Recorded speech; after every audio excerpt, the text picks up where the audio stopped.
तो कल अल्फा का टीज़र आया था जो कि वाईआरएफ स्पाई यूनिवर्स की अगली इंस्टॉलमेंट होने वाली है, लेकिन ये वीडियो उसके बारे में नहीं है, ना ही इस वीडियो में मैं उसका किसी तरह से रिव्यू कर रहा हूँ, क्योंकि आई डोंट थिंक कि मैं उसके कैपेबल हूँ कि मैं किसी मूवी का या किसी टीज़र ट्रेलर का रिव्यू कर सकूँ।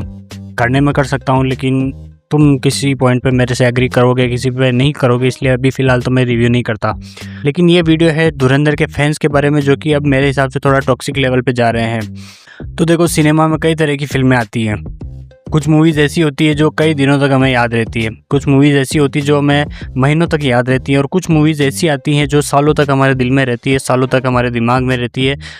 मेरी भी कुछ ऐसी फेवरेट मूवीज़ है जो मुझे पसंद है और मुझे ज़िंदगी भर पसंद रहेगी, चाहे उससे अच्छी मूवीज़ मैं कितनी ही देख लूँ। कुछ मूवीज़ ऐसी है जो मुझे ज़िंदगी भर वही पसंद रहेगी, लेकिन इसका मतलब ये नहीं कि उससे बेहतर फ़िल्में अब नहीं बनती या उससे बेहतर फ़िल्में मेरे मतलब कोई आएगी नहीं। आती है हर मूवीज़, एक से बढ़कर एक मूवीज़ हमें देखने को मिलती है। इंडियन सिनेमा या वर्ल्ड सिनेमा को ले लो, तरह तरह की मूवीज़ तुम्हें देखने को मिल जाएगी, लेकिन हर मूवी को उस मूवी के साथ कंपेयर करना एक गलत बात होगी, जैसा कि ये भी धुरंधर के फैंस करते हैं। कोई भी नई मूवी का ट्रेलर आता है, टीज़र आता है या कुछ भी आता है, ये कमेंट सेक्शन में स्पैम करने लग जाते हैं, उस मूवी के बारे को उस दूसरी मूवी से कंपेयर करने लग जाते हैं, तरह तरह की बातें बोलने लग जाते हैं। और सेम हो रहा है इस अल्फा मूवी के साथ। तुम इसका यूट्यूब पे इसका ट्रेलर या टीज़र जो आया था उसको सर्च करो, उसके कमेंट सेक्शन में जाके देखोगे तो इस मूवी से को छोड़ के धुरंधर के बारे में, आदित्य धार के बारे में सब वो स्पैम कर रहे हैं।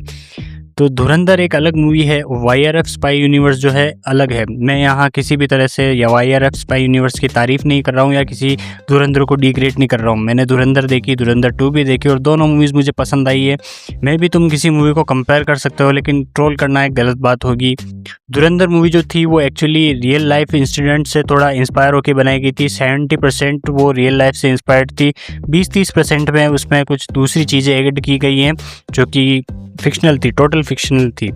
और वाईआरएफ स्पाई यूनिवर्स जो है टोटल फिक्शनल है, उसमें रियल लाइफ स्टोरी से कोई लेना देना नहीं है।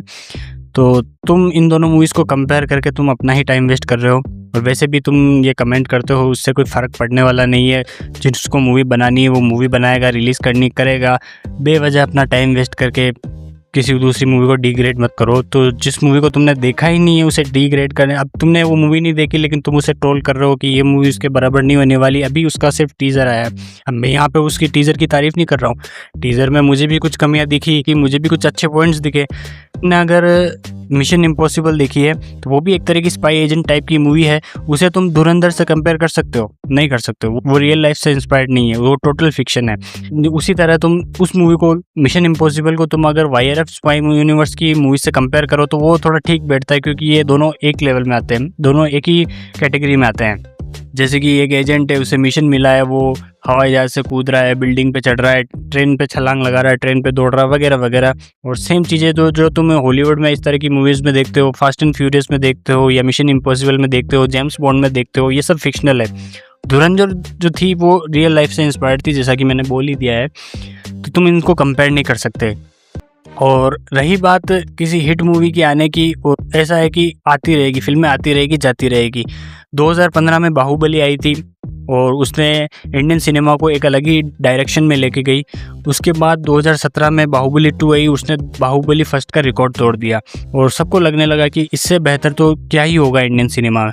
लेकिन उसके अगले ही साल, नहीं शायद अगले साल नहीं, उसी टाइम आई थी दंगल आई थी, जो कि दोनों एक ही लेवल पे थी। दोनों मूवीज़ एपिक लेवल पे गई थी, दोनों का बॉक्स ऑफिस कलेक्शन बहुत ऊपर गया था, इंटरनेशनल रिकॉग्निशन भी मिलने लगी थी इंडियन सिनेमा को, और लोगों को लगा कि इससे बेहतर तो क्या ही होगा।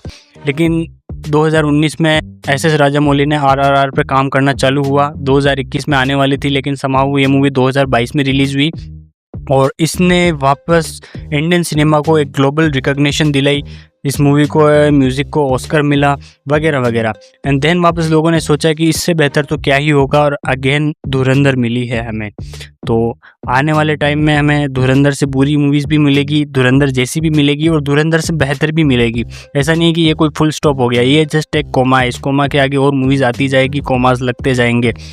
अब जिन मूवीज़ को तुम देखो होती है, फ्लॉप मूवीज़ भी होती है, अच्छी मूवीज़ भी होती है, बुरी मूवीज़ भी होती है, लेकिन हर मूवी के पीछे एक टीम होती है जो उस पर जी तोड़ मेहनत करके उस मूवीज़ को बनाती है। तुम उनको देखने के बाद अगर अपना रिव्यू दोगे तो वो सही लगेगा, लेकिन बिना देखे तुम उसको ट्रोल करो तो ये सही नहीं होता।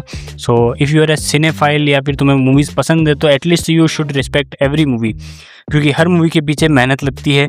और देखो फिल्में बने तुम्हारे एंटरटेनमेंट के लिए मूवीज़ बनती है, तुम्हें आपस में लड़ाई झगड़े करने के लिए मूवीज़ मत देखो। पहले अल्फ़ा का टीज़र मैंने भी देखा, 50% पसंद आया, 50% नहीं आया। कुछ नेगेटिव पॉइंट्स मैंने नोटिस किए, कुछ पॉजिटिव पॉइंट्स नोटिस किए।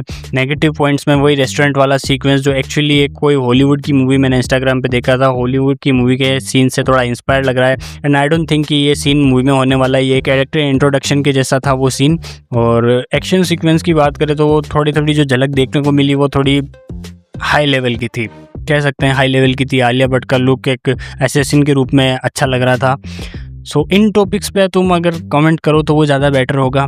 बाकी हर मूवी को तुम उससे कॉपी करो, आदित्य धार, हर डायरेक्टर को आदित्य धार से कंपेयर करो या फिर हर मूवी को उस मूवी से कंपेयर करो, तो ये बात गलत होगी।